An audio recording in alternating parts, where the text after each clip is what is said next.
When I was a little girl, I attended St. Peter Claver Elementary School in St. Inigo's, Maryland. I was taught by a group of nuns that were members of the Oblate Sisters of Providence. The nuns were kind, graceful, and professional. They impacted my life and the lives of my fellow classmates.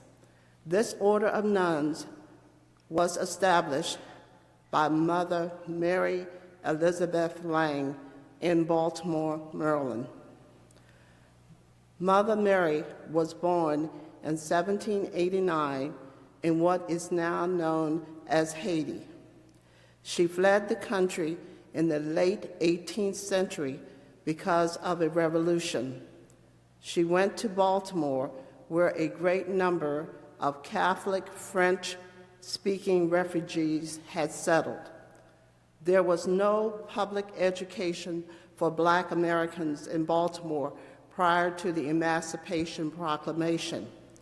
She began educating young Black children in her home. In 1829, she helped form the first religious order of women of African descent. She took the name of Mary at her profession of vows. Mother Lang continued to educate children and meet the total needs of the Black Catholic community, despite them facing racism, poverty, and discouragement. The Oblate Sisters of Providence provided homes for orphans and educated free slaves. They also cared for the terminally ill during the cholera epidemic in 1832. The order's mission was to educate and to evangelize to African Americans. Mother Mary Elizabeth Lang died in 1882 at the age of 93. Her canonization process began in 1991, and she has been named a servant of God. She became venerable by Pope Francis in 2023. Today, the Oblate Sisters of Providence still exist. Their motto is, "Providence will provide." This order of nuns continued to impact the lives of the people of St. Mary's County by the extended friendship that developed between the students and the nuns until today. Thank you.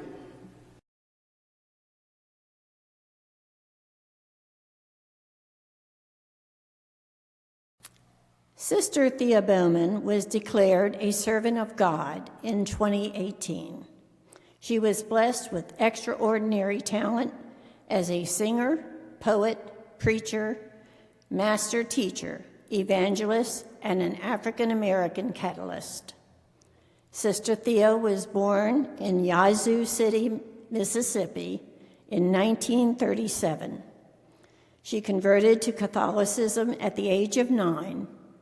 At the age of 15, she joined the Franciscan Sisters of Perpetual Adoration in La Crosse, Wisconsin, where she entered St. Rose Convent as the only African-American member of her religious community. After 16 years of teaching, Sister Thea returned home to Mississippi, where the Bishop of Jackson invited her to become the consultant of intercultural awareness for the diocese. She shared her culture and spirituality with lively gatherings that combined singing, gospel preaching, prayer, and storytelling. She encouraged people to communicate with one another so that they could understand other cultures and races.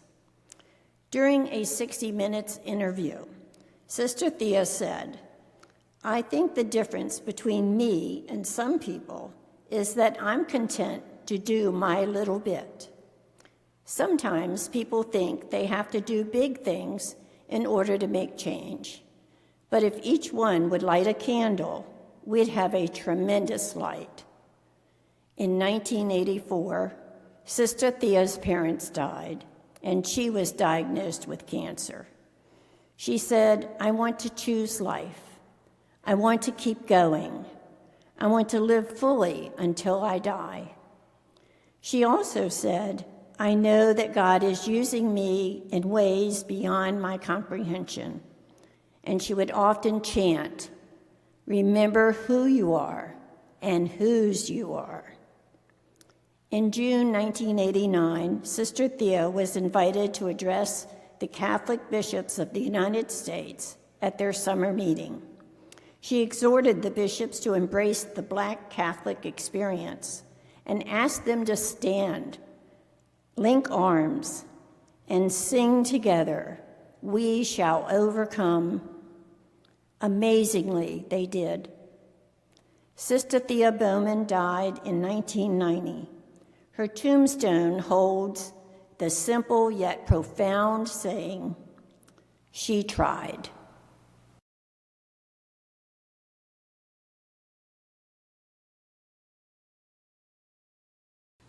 John Augustus Tolton's life was an extraordinary journey, from slavery to priesthood and eventually to candidacy for sainthood.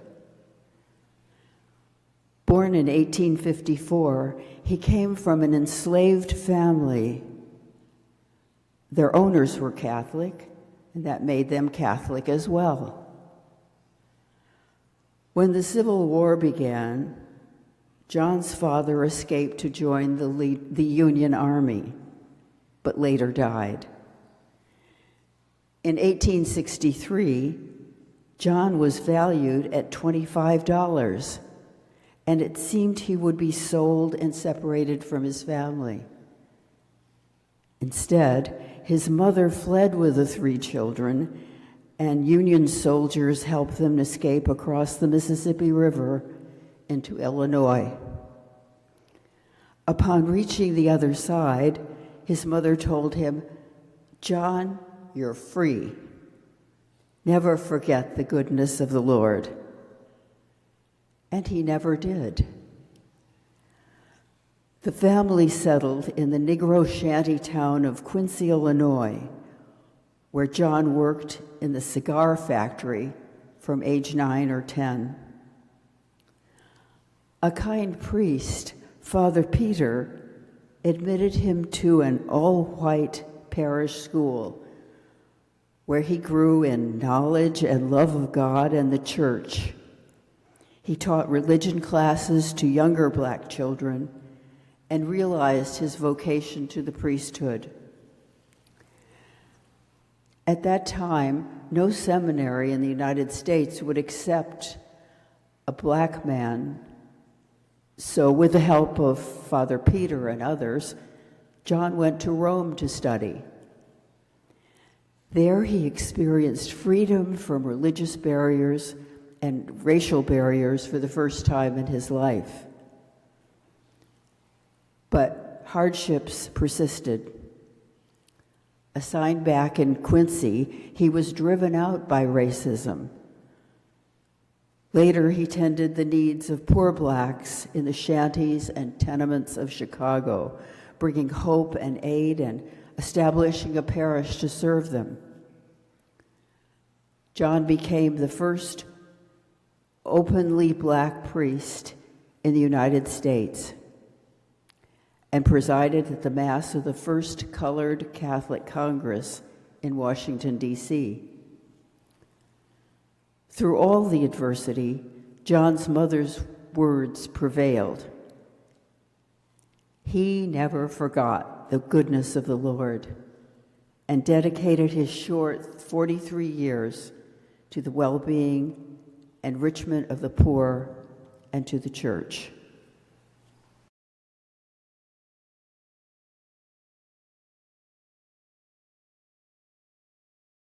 Venerable Mother Henrietta Diaz de Lille was born in New Orleans, Louisiana in 1813 and was the great-great-granddaughter of a slave from West Africa.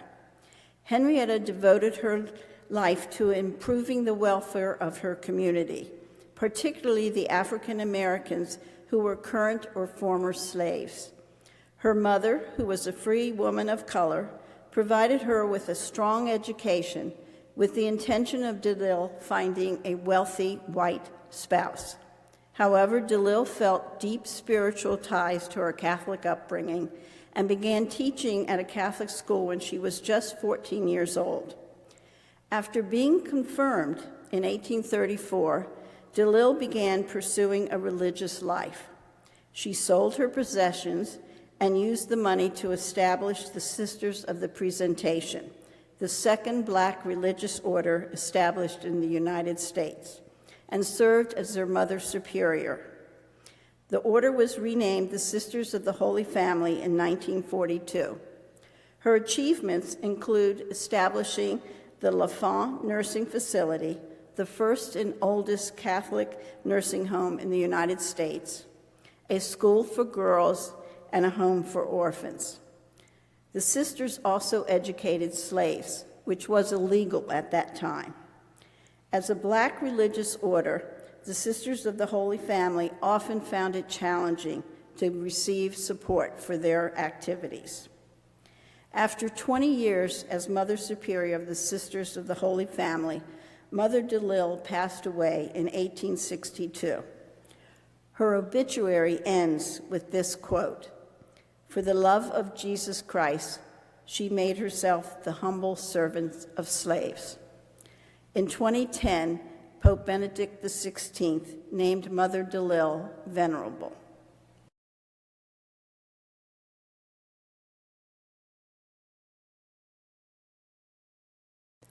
I'm going to speak about Julia Greeley, the angel of mercy to the poor. Born into slavery in the 1830s or 40s, young Julia lost her right eye to the whip of a cruel overseer who was abusing her mother. Emancipated in 1865, she eventually made her way to Denver, where she converted to Catholicism and wholeheartedly embraced her new Catholic faith. In Denver, Julia worked mostly for families, cooking, cleaning, and caring for children. Julia lived the corporal and spiritual works of mercy. She used her hard-earned funds and the charity of like-minded folk to obtain items most needed in her community: coal, food, clothing, whatever was needed. She even gave her cemetery plot to a poor man. She pulled her little red wagon at night, making her deliveries in the dark so that people wouldn't be embarrassed accepting charity from her. With a deep devotion to the Sacred Heart of Jesus, Greeley attended daily Mass at her home parish, Sacred Heart Catholic Church. On June 7th, 1918, while heading to Mass for the Feast of the Sacred Heart, Greeley fell ill and later died that day. Upon her death, huge crowds of people, rich and poor, lined up at Sacred Heart Church for hours to honor her. Only then did people begin to realize how many lives she had touched with her humble charity. She became known as Denver's Angel of Charity. Everything she did was from the Gospels, taking care of her brothers and sisters. She was a one-woman St. Vincent de Paul Society, according to Mary Leesring, president and director of the Julia Greeley Guild. For her, finding ways to provide for others flowed from her trust in God's providence, and giving was a privilege and a joy. In spite of the racial injustices she had experienced, she didn't waver in caring for the poor and spreading devotion to the Sacred Heart. In 2017, her body was moved to Denver's Cathedral Basilica of the Immaculate Conception. You don't have to be a CEO or hold a prestigious position to help your brothers and sisters in Christ. Julia wasn't taking part in events or ceremonies that were front-page news. She was humbly serving others with no thought of seeking the limelight. Her cause for sainthood was opened in Rome in 2016. Only time will tell if servant of God Julia Greeley will become Saint Julia Greeley. Until then, turning to her as an example of true discipleship can undoubtedly inspire Catholics to be more faithful and generous.